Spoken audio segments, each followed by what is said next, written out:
ನಮಸ್ತೆ ಮೇಡಮ್. ನಮಸ್ತೆ. ತಾವು ಯಾವ ಕೈಗೆಯಿತು ಅಂತ ತಿಳ್ಕೊಬೋದ? ಪಾಶ್ವ ಮೇಡಮ್, ನಮ್ಮ ಮಕ್ಕಳ ಬಗ್ಗೆ ನಿಮಗೆ ಹೇಳಿದ್ರು ಜಲಿತ್ ಕಾರ್ನಿವಾಲ್ ಮಾಡ್ತಾ ಇದ್ದೀವಿ, ಸೆಲೆಬ್ರೇಟ್ ಮಾಡ್ತಾ ಇದ್ದಾರೆ ಸ್ಕೂಲಲ್ಲಿ ಅಂತ. ತಕ್ಷಣಕ್ಕೆ ನಿಮ್ಗೆ ಏನು ಅನ್ನಿಸ್ತು? ಏನು ನಮಗೆ ಪಾರ್ಟಿಸಿಪೇಟ್ ಮಾಡು ಅಂತ ಹೇಳಿದೆ, ಎನ್ಕರೇಜ್ ಮಾಡಿದೆ.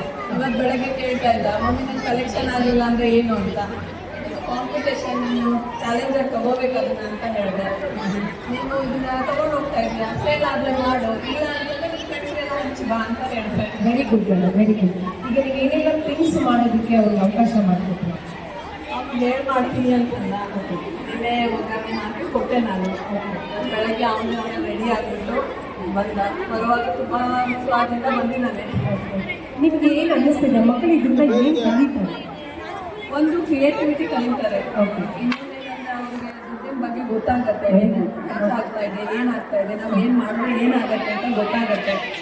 ಸ್ವಲ್ಪ ಇಂಡಿಪೆಂಡೆಂಟ್ ಆಗಿ ಥಿಂಕ್ ಮಾಡೋದು ಬರುತ್ತೆ ಅವ್ರಿಗೆ ಅಂತ ಅನ್ಕೊಂಡಿದ್ದೀನಿ ನಾನು. ಈಗ ಈ ಶಾಲೆ ಈ ಕಾರ್ನಿವಲನ್ನು ಮಾಡಿರೋದು ನಿಮ್ಮ ಮಕ್ಕಳಿಗೆ ಒಳ್ಳೆಯದು ಅನ್ನಿಸ್ತಾ ಇದೆ? ಹಾಂ ಮೇಡಮ್, ಒಳ್ಳೇದು ಅನ್ನಿಸ್ತಾ ಇದೆ. ಯಾಕಂತಂದರೆ ಮೊದಲೆಲ್ಲ ಹಿರಿಯರು ಮಕ್ಕಳೆಲ್ಲ ಸಂತೆಗೆ ಆ ಕಡೆಲ್ಲ ಕರ್ಕೊಂಡು ಹೋಗ್ತಾ ಇದ್ರು. ಇವಾಗ ಆ ಥರ ನಮ್ಗೆ ಯಾವುದೋ ಅವಕಾಶ ಇಲ್ಲ.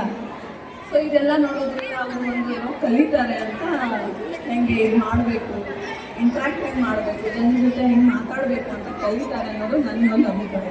ಈಗ ಇಷ್ಟು ದಿನ ನಾವು ನಮ್ಮ ಮಕ್ಕಳನ್ನ ಮಾಲ್ಸ್ಗೆ ಕರ್ಕೊಂಡು ಹೋಗ್ತಾ ಇದ್ವಿ, ಅವ್ರು ಏನೋ ಇಷ್ಟಪಡ್ತಾ ಇದ್ರು, ಅದರದ್ದು ವ್ಯಾಲ್ಯೂ ಅವ್ರಿಗೆ ಗೊತ್ತಿದ್ದೆ ನಿಮ್ಮನ್ನ ಕೇಳ್ತಿದ್ರು, ನಮ್ಗೆ ಅದೇ ವಸ್ತು ಬೇಕು ಅಂತ ಹೇಳಿ. ನೀವು ಆಗಲೇ ಕೊಡಿಸ್ತಿದ್ವಿ, ಇಲ್ಲ ಅಂದರೆ ಈ ಸರಿ ಆಗಲ್ಲ, ನೆಕ್ಸ್ಟ್ ಟೈಮ್ ಕೊಡಿಸ್ತೀವಿ ಅಂತ ಹೇಳ್ತಿದ್ವಿ.